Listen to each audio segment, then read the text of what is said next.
सत्र के भीतर हमने अपने विधानसभा क्षेत्र से संबंधित और प्रदेश से संबंधित जो सवाल लगाए उन सवालों के जवाब हमें मिले हैं और उन जवाबों के बाद अब विभागों से उन विषयों पर उचित कार्रवाई के लिए हम आगे जो है वो कम्युनिकेट करेंगे। परंतु हमारे लिए ये एक नया अनुभव था और एक विधायक होने के नाते जो हमारे विधानसभा क्षेत्र के लोगों ने चुनकर हमें वहाँ भेजा तो उनकी समस्याओं को उठाना ये हमारा दायित्व बनता है।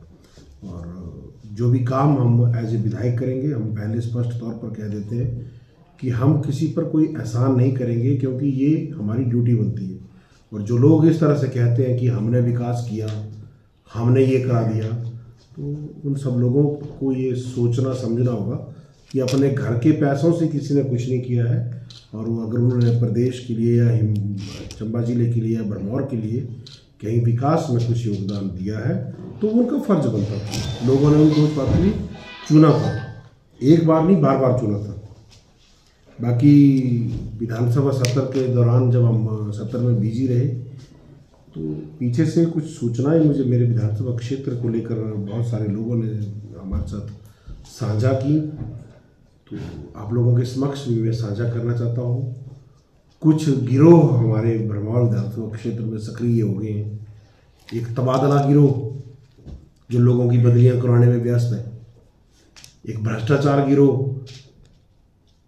तबादला गिरोह की तो शरारतें इतनी ज़्यादा बढ़ गई थी कि इन लोगों ने बिना वेरीफाई किए किसी की भी बदली करवाने के लिए, वो चाहे हमारे परिवार के सदस्य हैं, चाहे वो भरमौर विधानसभा क्षेत्र में, चाहे पांगी में काम करने वाले लोग हैं, जो लोग पांगी घाटी में, भरमौर में जनता को सेवा दे रहे हैं, उनको केवल राजनीतिक प्रतिशोध लेने के लिए बदली करना, ये कहाँ तक तर्कसंगत है। अगर सही मायने में आप लोग भरमौर पांगी विधानसभा क्षेत्र का विकास चाहते हैं तो आपको उन समस्याओं के समाधान के लिए लड़ना है, ना कि लोगों को डराने धमकाने के लिए करना है। लोगों को डराया धमकाया जा रहा है। और एक चीज़ मैं बोलना चाहूँगा, जैसे सबको जानकारी है कि प्रदेश सरकार ईज ऑफ डूइंग बिजनेस के लिए आगे कदम बढ़ा रही है कि यहाँ पर इन्वेस्टर आएँ ताकि प्रदेश की आर्थिकी जो है वो इम्प्रूव हो। परंतु इसी का विरोधाभास हमारे विधानसभा क्षेत्र में देखने को मिल रहा है। वहीं मेरा मकसद केवल एक है, लोगों की सेवा करना। वो चाहे मैं डॉक्टर के रूप में भी कर रहा हूँ, विधायक के रूप में भी कर रहा हूँ, ना कि मेरा मकसद भ्रष्टाचार करना है और प्रताड़ित करना है, लोगों को डराना धमकाना है। एक भी व्यक्ति हमारे विधानसभा क्षेत्र में ऐसा बोल जाए कि हमने किसी को डराया, हमने किसी को धमकाया, और वो क्या कर रहे हैं वो पूरा इलाका जानता है। सर, आपने परमिशन अप्लाई की थी सरकार से, लेकिन अभी तक वो स्थिति स्पष्ट नहीं। परमिशन मिल जाएगी। सरकार इस विषय पर गंभीर है और सरकार ने हमें ये आश्वासन दिया है कि बहुत जल्द सरकार हमें इस विषय पर। आपने पहले सत्र में आगामी जो 23 हमने तो अभी हमारी प्राथमिकता जो है वो अपने भरमौर विधानसभा क्षेत्र को जिले से या प्रदेश के बाकी हिस्से से जोड़ने के लिए अतिरिक्त मार्ग की व्यवस्था की जाए, इसलिए हमने प्राथमिकता पे जोर दिया है। और हमें खुशी भी है कि पूर्व में हमारी सरकार के द्वारा होली उतराला मार्ग के लिए जो बजट सैंक्शन किया था उसका कार्य शुरू हुआ है। और ऐसी मैं उम्मीद करता हूँ कि माननीय मुख्यमंत्री हिमाचल प्रदेश ठाकुर सुखविंदर सिंह सुक्खू भी इस विषय को जो है वो गंभीरता से ले रहे हैं और किसी भी तरह की कोई कमी इस होली उतराला मार्ग को बनने में नहीं आने देंगे। और आशा करते हैं कि हम अपने इस टेन्योर में इस मार्ग को लोगों की सेवा के लिए प्रदान करेंगे। सर, तो ये विशेष तौर पर मानना रहा है और ये राजनीति की बात नहीं है। राजनीति से पहले भी हम आने से पहले भी हम यही कहते रहे हैं कि चंबा जिला आज जिस हालात में है, चाहे वो पांगी है, चाहे वो चंबा टाउन है, चाहे भरमौर है, कुछ भी है, हमारी समस्या, हमारा समस्याओं का सबसे बड़ा कारण क्या है कि हमारी शेष प्रदेश से दूरी बहुत अधिक है और इस दूरी को कम किया जाना आवश्यक है। तभी चंबा का सुधार होगा, तभी चंबा में जो सेवाएं हर विभाग की वो सुदृढ़ होगी। और दूरी को कम करने के लिए सुरंगों के सिवाय और कोई रास्ता नहीं है। तो बहुत जल्द हम भारत सरकार के मंत्रियों से भी इस विषय में अपनी समस्याओं को लेकर जाएंगे और हम चाहेंगे कि हमारे जिले में सुरंगों के निर्माण को प्राथमिकता दी जाए, वैज्ञानिक तरीके से, जहाँ पर संभव हो, जहाँ पर प्रकृति के साथ कम छेड़खानी करते हुए कम से कम पैसे में अधिक से अधिक लोगों को हम लाभ दे पाए, इस दिशा में काम करें। सर, सदर विधायक ने भी आपसे रहे, आप हमारे पहले के भी राजनीतिक वक्तव्यों को देखें और करें तो आपको एक चीज़ हमेशा देखने को सुनने को मिलेगी। हम शुरू से ये बात कहते रहे हैं कि चंबा जिले के लोगों को एकजुट होना होगा, क्योंकि समस्याएं ये मेरी नहीं है। सबने भी कहा है और अभी भी कहते हैं कि मणिमहेश यात्रा पहली बार नहीं हो रही है और ऐसा भी नहीं है कि अब कई सालों के बाद होगी। तो मणिमहेश यात्रा जब प्रतिवर्ष होनी है, और सबको जानकारी है कि मणिमहेश यात्रा चंबा जिले की इकोनॉमी के लिए और हमारी सांस्कृतिक इम्पोर्टेंस के हिसाब से मणिमहेश यात्रा की क्या वैल्यू है। तो मेरा तो ये मानना है, और हमने प्रशासन से भी, जिला प्रशासन से भी, भरमौर प्रशासन को भी ये कहा है कि मणिमहेश मेले के लिए जो भी इंतजाम किए जाते हैं, चाहे वो टॉयलेट की व्यवस्था हो, चाहे वो पार्किंग की व्यवस्था हो, चाहे पीने की पानी की सुविधा हो, चाहे लोगों के लिए शेल्टर, जो बरसात के समय में शरण स्थली बनाने की व्यवस्था हो, तो इन चीज़ों को अस्थाई ना रूप देकर स्थायी परमानेंट स्ट्रक्चर बनाए जाएं, क्योंकि ये तो प्रतिवर्ष होनी है। क्यों हम बार बार अस्थाई निर्माण कर जनता का पैसा जो है वो यूं ही खर्च कर रहे हैं। तो क्यों ना इस कार्य के लिए, मणिमहेश यात्रा के लिए जो भी प्रबंध किए जाने हैं वो स्थायी हो और टिकाऊ हो, इस दिशा में हम कदम बढ़ाएंगे। डॉक्टर साहब, पिछले दिनों प्रदेश कांग्रेस कमेटी के सचिव ने यहाँ पे एक प्रेस वार्ता की थी, तो उन्होंने गंभीर आरोप लगाए थे कि जो वहाँ के विधायक हैं डॉक्टर जनक राज, उनको अपना ज्ञान अपडेट करना चाहिए कि हम राजनीति से अमीर नहीं हुए हैं, हमारी फैमिली जो है वो सभी काम करते हैं और हम बिजनेसमैन हैं, और हम 2001 से समथिंग से उन्होंने बताया था कि वो है, और वो गंभीर आरोप जैसे आप लगा रहे हैं उनके ऊपर, वो गलत है। कौन, मैंने लगाया आरोप? आपके ऊपर अभी तो मर्जी लगाएंगे ना कि कैसे। बड़ों की लड़ाई में बच्चों का रोल नहीं होता। अभी बच्चे हैं, अभी शांत रहिए, अभी उस लेवल पे आ जाइए कि जब हम पे टिप्पणी करने के काबिल बनिए, फिर बात करेंगे उस बारे में। व्यवस्था है, सबसे महत्वपूर्ण तो वो है कि व्यवस्था में सुधार हो, खाली पदों को भरा जाए और बिजली, सड़क, मोबाइल नेटवर्क, स्वास्थ्य, ऐसी जितनी भी सरकारी सेवाएं हैं उनको बेहतर किया जाए। इसलिए हमने सरकार के समक्ष भी इन विषयों को उठाया है। डॉक्टर साहब, जैसे ये जो आपका नोट है या ब्लॉक है या उप तहसील है, वहाँ काफ़ी समय से जो है वो अधिकारियों के तबादले तो हो गए, लेकिन वहाँ नियुक्तियाँ नहीं हो पाई हैं और लोग काफ़ी परेशान हैं। ये महीना 1.5 महीने से, पिछले 1.5 महीने से क्रम चला है और काफ़ी लोगों को ये है कि जैसे हम दूर दूर से आते हैं तो, लेकिन अधिकारी ना, ये हमारे ध्यान में है और हमने सरकार से भी ये कहा है कि इन पदों को तुरंत से तुरंत भरें। तो आपकी जानकारी के लिए हम बता दें कि हमारे महला ब्लॉक में बीडीओ की नियुक्ति हो गई है और जल्दी ही दरवाला ब्लॉक में नायब तहसीलदार की भी नियुक्ति कर दी जाएगी। प्रदेश की आर्थिकी जो है वो इम्प्रूव हो, परंतु इसी का विरोधाभास हमारे विधानसभा क्षेत्र में देखने को मिल रहा है।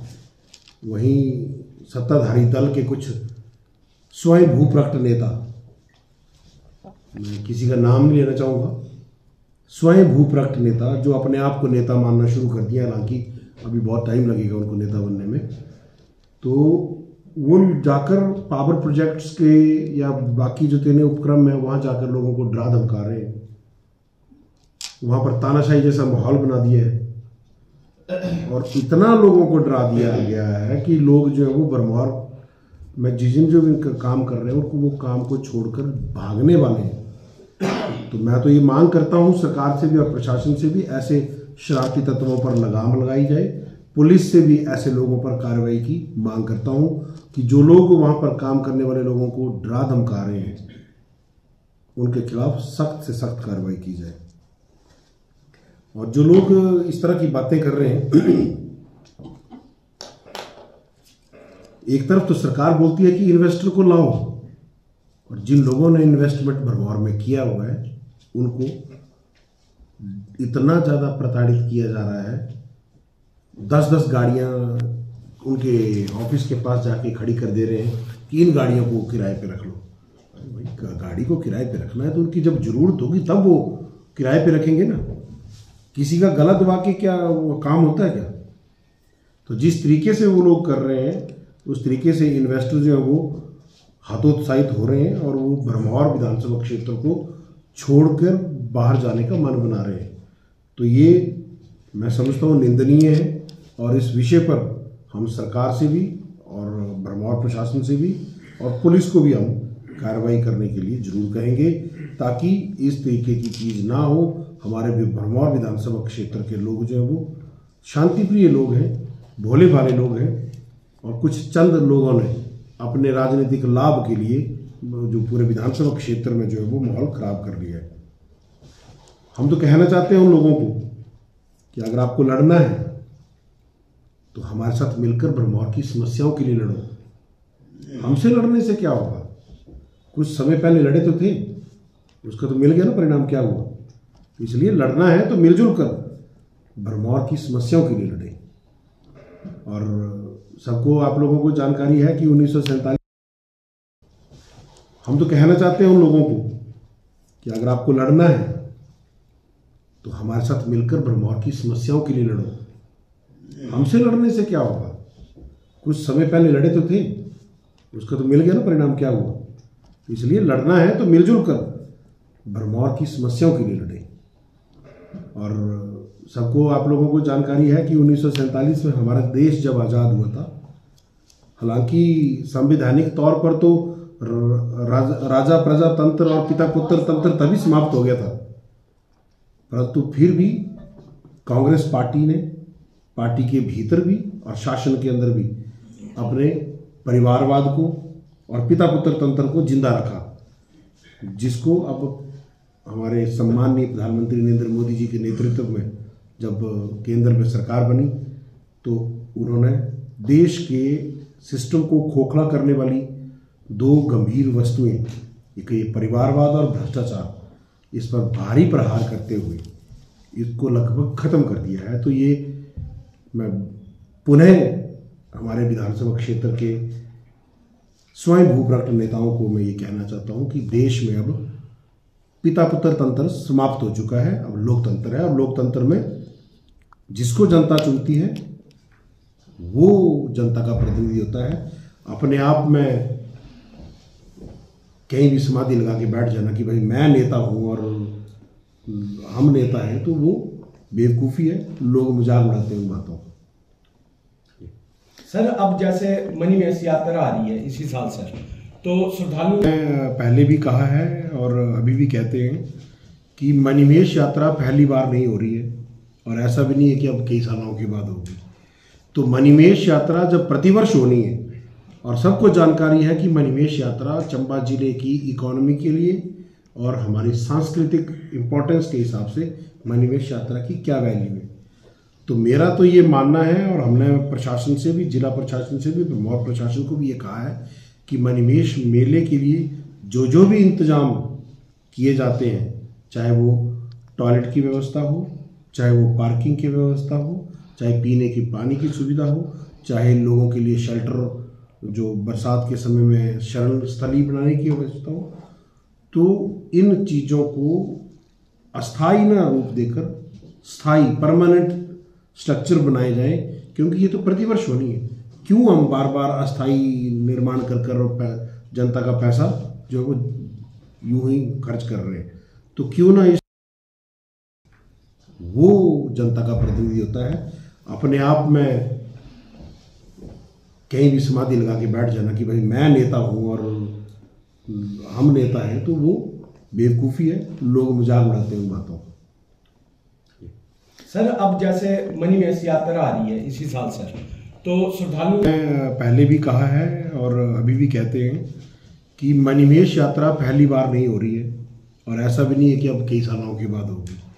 तो मणिमहेश यात्रा जब प्रतिवर्ष होनी है और सबको जानकारी है कि मणिमहेश यात्रा चंबा जिले की इकोनॉमी के लिए और हमारी सांस्कृतिक इम्पोर्टेंस के हिसाब से मणिमहेश यात्रा की क्या वैल्यू है।